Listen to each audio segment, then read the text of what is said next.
नमस्ते दोस्तों, मैं मौर्य वर्षा आपके अपने YouTube चैनल पर स्वागत करती हूँ। आज हम जो अष्टछाप के कवियों में से 7वें नंबर के कवि जो नंददास जी का परिचय देखने वाले हैं और विट्ठल नाथ के ये तीसरे शिष्य हैं। ठीक है, जैसे मैंने हर वीडियो में ये कहा है कि वल्लभाचार्य के 4 शिष्य और विट्ठल नाथ के 4 शिष्य, ऐसे कुल मिलाकर 8 लोगों से अष्टछाप बना है, 8 कवियों से अष्टछाप बना है।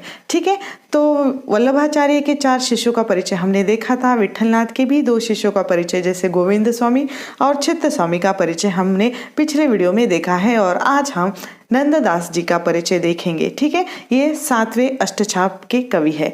तो चलिए शुरू करते हैं। जन्म इनका संवत 1533 और जन्म और मृत्यु के बारे में मतभेद है, विवादास्पद है। हर प्राचीन कवि के बारे में थोड़ा बहुत तो मतांतर है ही, मैंने ऐसे आप लोगों को पहले ही कहा है।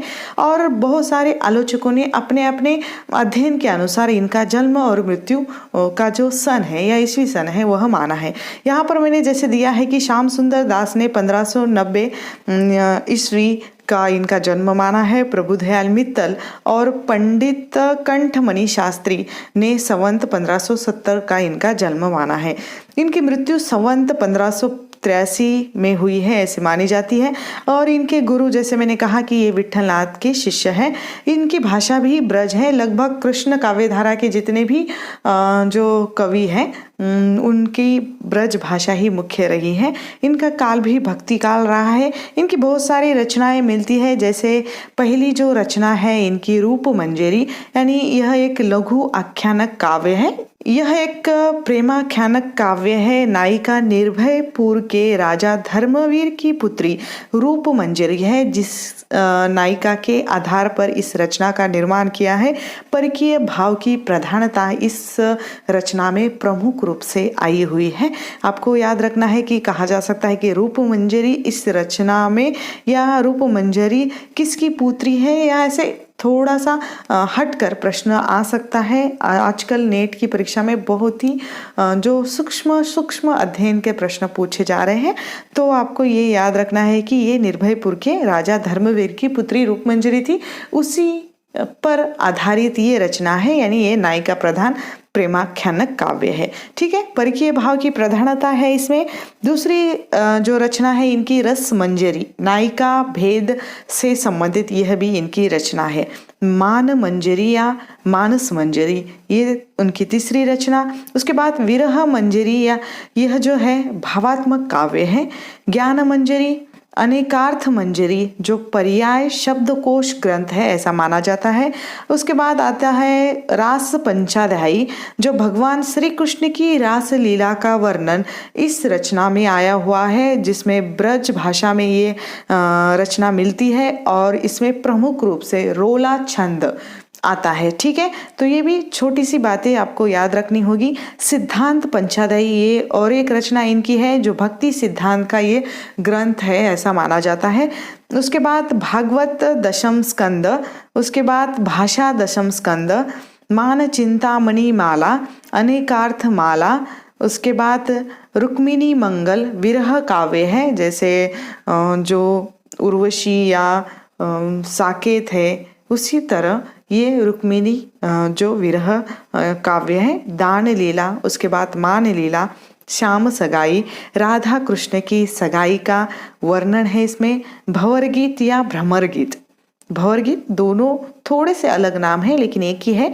भंवर गीत या भ्रमर गीत सबसे चर्चित जो ग्रंथ है इनका, या नंददास को सबसे ज्यादा अगर प्रसिद्धि मिली है तो भंवर गीत या भ्रमर गीत से मिली है।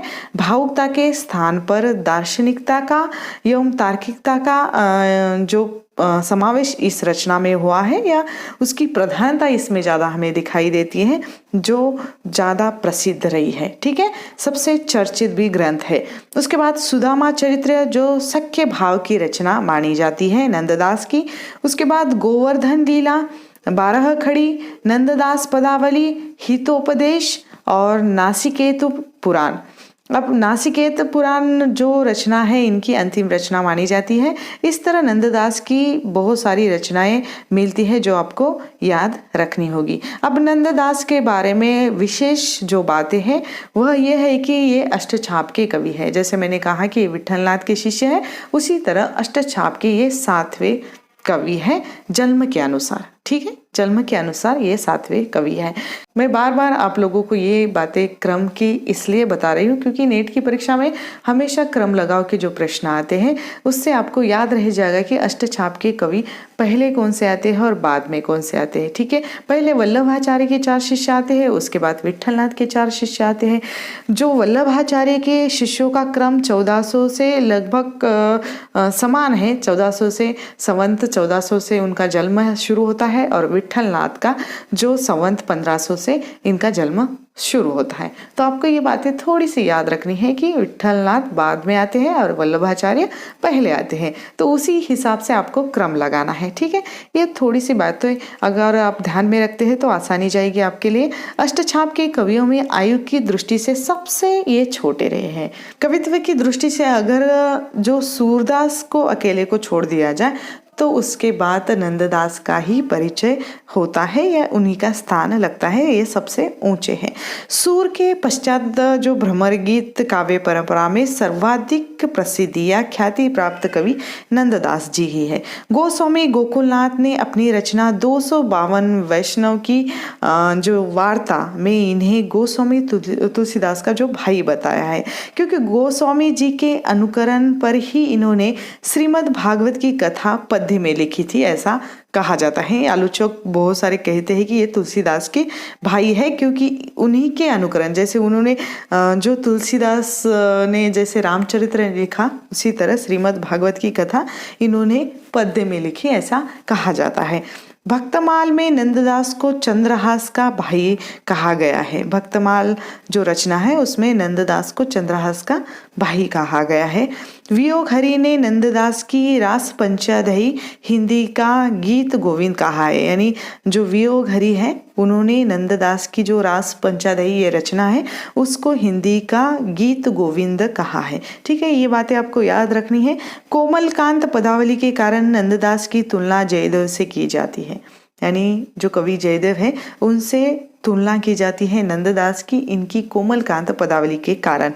अष्टछाप के कवियों में सर्वाधिक काव्य शास्त्रीय कवि यही रहे हैं, काव्य शास्त्रीय कवि। ठीक है, नंददास को रास पंचाध्यायी ग्रंथ पर जड़िया की उपाधि दी गई है। जो जड़िया की उपाधि है वह जो रास पंचाध्यायी इस ग्रंथ के लिए उन्हें दी गई है। नंददास छंद प्रयोग की दृष्टि से अनूठे कवि है। रोला दोहा छंद का संयुक्त प्रयोग सूर के अनुकरण पर इन्होंने किया था, यानी सूर ने बहुत सारा काव्य शोष्ठो या काव्य की सौंदर्य भावना इनको सिखाई थी, जैसे हमने पिछले वीडियो में बताया था। और उसी तरह इन्होंने सूर के अनुकरण पर बहुत सारे छंदों का या दोहा का प्रयोग अपने काव्य में किया है और इसीलिए वह अनूठे कवि है। ठीक है, अब इनके बारे में जो आलोचक का कथन है कि सिर्फ गोपाल राय जी कहते हैं कि सोरों की सामग्री के अनुसार नंददास जी तुलसी के चचेरे भाई और गुरु भाई दोनों ठहरते हैं। सोरों में एक परिवार है जो अपने को नंददास का वंशज मानता है, यानी एक प्रमाण दे रहे हैं कि ये जो तुलसी के चचेरे भाई गुरु भाई दोनों भी ठहरते हैं और एक परिवार है जो सोरों के साहित्य में या सामग्री में जो नंददास का वंशज मानता है स्वयं को। ठीक है, गोपियों में बुद्धिवाद का बाहुल्य है। उन्होंने उद्धव को दर्शन की ही तर्क भूमि में पछाड़ने का प्रयत्न किया है, यानी जो उन्होंने भ्रमर गीत या भंवर गीत लिखा है इस रचनाओं में गोपियों में जो बुद्धिवाद है, तर्क वितर्क है और वह तर्क वितर्क की जो प्रधानता है उन्होंने उद्धव को दर्शन की वह जो भावना होती है या तर्क की भूमि में उन्होंने हमेशा उद्धव को जो हराने की चेष्टा की है। इसका जो प्रमुख कारण जो उनकी गोपियां हैं जो तर्क प्रस्तुत करती हैं और उस तर्क के सामने वह उद्धव ठहर नहीं पाते। ठीक है, ये बातें प्रमुख है, तर्कवादी इनकी गोपियां हैं, इसीलिए नंददास का वो भंवर गीत या भ्रमर गीत ज्यादा चर्चित रहा है। ठीक है, तो ये छोटा सा परिचय नंददास जी का आपको याद रखना है, जो अष्टछाप के 7वें कवि है। आने वाले वीडियो में या अगले कल के वीडियो में हम चतुर्भुज दास का परिचय देखने वाले हैं, जो अष्टछाप के अंतिम कवि और 8वें कवि जो विट्ठलनाथ के चौथे शिष्य का परिचय हम देखेंगे। ठीक है, तो तब तक के लिए धन्यवाद।